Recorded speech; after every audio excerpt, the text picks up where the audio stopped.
kala fog aan isku qolo ahayn isku taariikh ahayn isku waqti ahayn isku zaman ahayn ayaa iswalaalaysanaya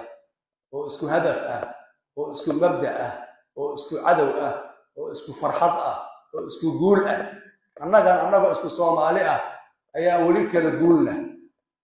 guulaheena maalmaheena farxadaheena waxa naga dhaxeeyahay way si qasmahayaan oo wala kala socdaa